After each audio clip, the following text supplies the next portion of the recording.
Well, every time we speak about learners, but it's high time that we speak about tutors. Of course, I know that some of you are really scared of tutors. Scared in the sense it's not that you become frightened. Of course, you all are adult learners, but I understand. You get intimidated when you face some tutors. You could become nervous when you try speaking to tutors. Even when you know that your problem is with language and communication, you would have practiced it 10 times, but still in front of the tutor, you may hesitate a bit. And finally, you become reluctant, right? Okay, before going into today's guidelines, there is a ground level here. You need to understand certain factors. But before that, let me tell you, I completely understand when you say that it's a bit difficult to face the tutors. When I was doing CELTA last year, I had to face language experts, and that too of C2 proficiency level. Despite taking sessions for adult learners and that too training teachers, despite all that, I used to be nervous. I would like to say that the tutors made it comfortable for me, and they used to always encourage me, saying that you are in the right track. Even after being a trainer, of course, there are times when I get nervous, when I'm not able to express myself, reaching my expectation.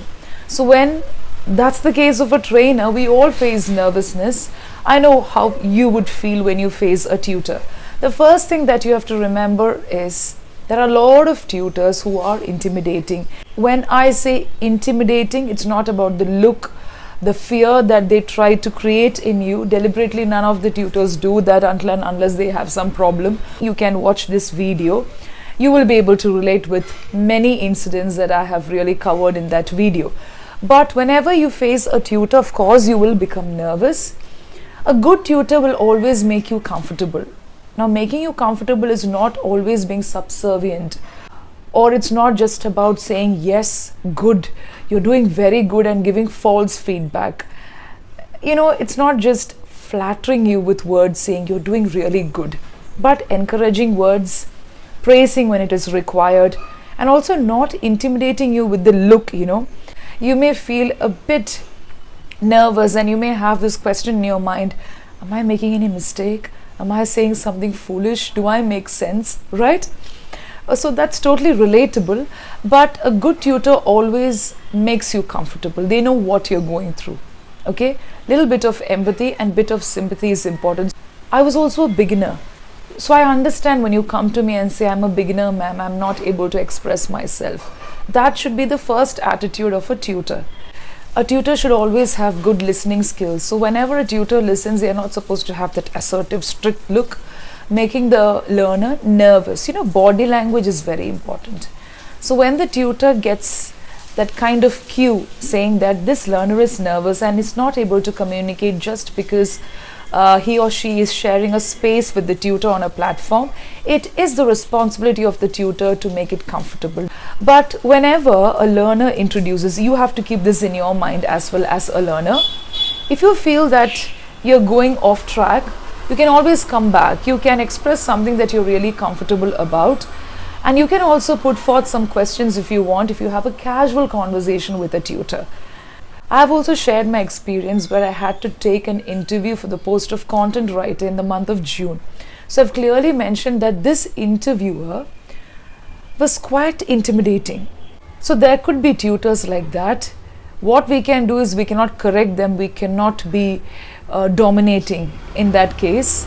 But you can always be polite. Would you kindly listen to me? I would like to finish this point, ma'am or sir. Many of the tutors listen to you, okay, and that's when you become nervous. So first thing is you have to practice listening. Speak to people who listen to you.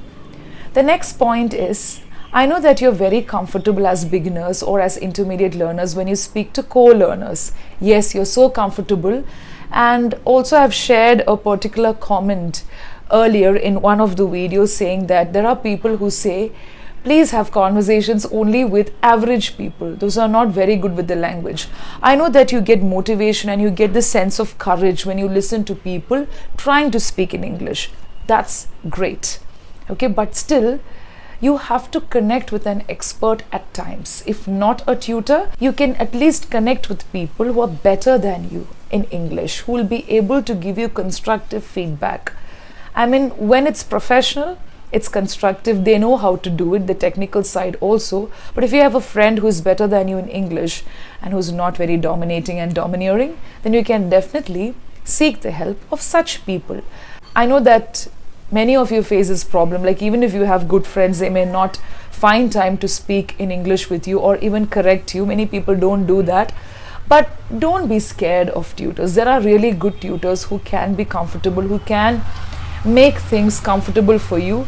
So when they know that you're not in the right track, they can give you constructive feedback. Now what you have to do as a learner, you would have taken many classes. You may have a sense of confidence, but when an expert corrects you, be ready to take that feedback if it is constructive, not damaging, not sabotaging your confidence, where they begin from the first step.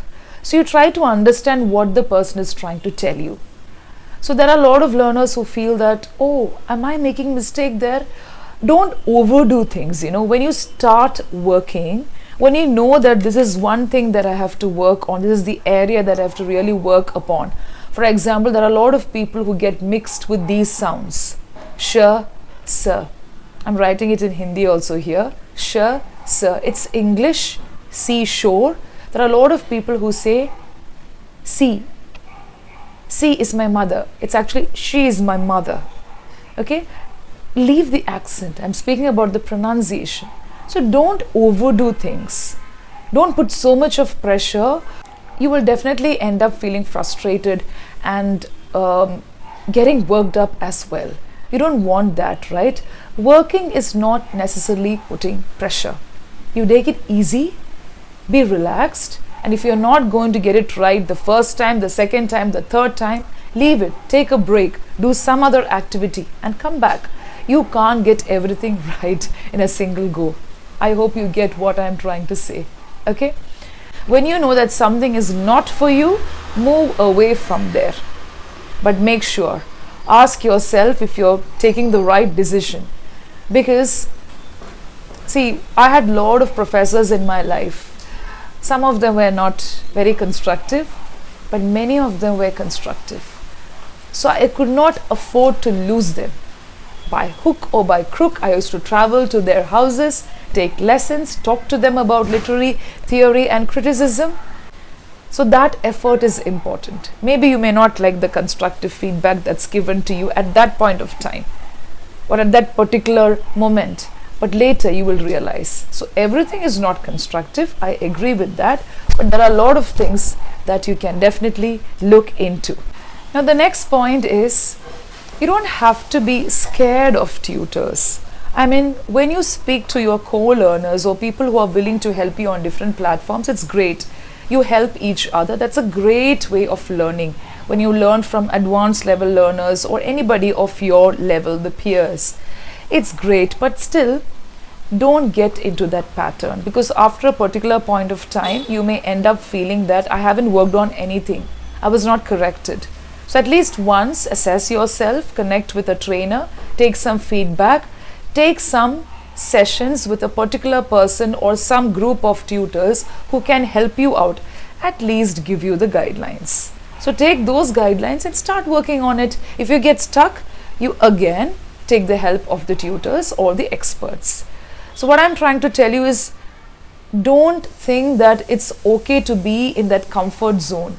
You create your comfort zone by speaking always to co-learners or people who randomly make mistakes, thinking that it's okay. You may know that they are making mistakes. You know everything. I'm sure about that. But still, subconscious mind is very powerful. It will naturally and subconsciously imbibe everything that you listen to. For example, people say, I do mistakes. I do mistakes. You know that it's not right. It's always, I make mistakes. Okay? In one context, it's always, I make mistakes. But still, subconsciously, you have been listening to it, you have been using it, so you will end up using the same thing. And you may not even realize that you're making these mistakes. So grammatical errors are of course inevitable even with the native speakers when it comes to speaking, because speaking is spontaneous, but we try to speak And what is our target? Our target is to speak with minimum errors. The next point is being accessible, being approachable. Not every tutor is approachable. They are not accessible. There are a lot of people taking group sessions. They focus on different things at the same time. Now, I can speak about myself because I know that very well. I focus on few learners at the same time because I try taking group sessions. It helps to an extent, but I feel I'm not doing the job completely. I'm not doing my work with full responsibility when I take group sessions for some learners. That is the problem.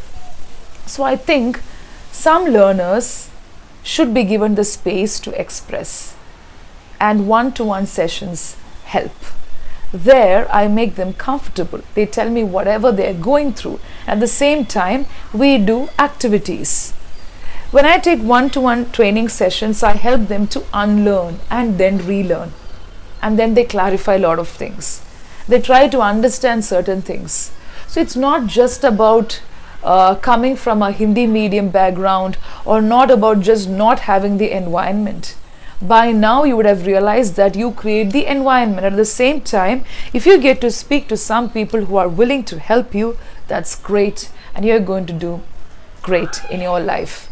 That is the magic. If you spend at least 15 minutes every day, 20 minutes every day with the right methods, I guarantee that you're going to come up. Okay? So I hope this helps you. Always remember, a tutor is always there to guide you and not mislead you. Whenever you feel that the tutor is misleading you, move away from there. I will not say that all the trainers and tutors are there to guide you, but definitely there are a lot of them dedicated and who really want to help people. Filter and find them, and when you find them, they are gems, just like your co-learners. Don't leave them. At least once in a while, get connected, take an assessment test, and then just be happy, relax and learn. So wait till I meet you next. Thanks for all the support. And next time I'm going to introduce vocabulary words. You love learning vocabulary words, right? So we have a different method of doing it. If you don't like reading books, I have another episode where I'm going to give you all the words with the meanings, and then we'll do an activity there. So are you ready for the new episodes? Happy learning.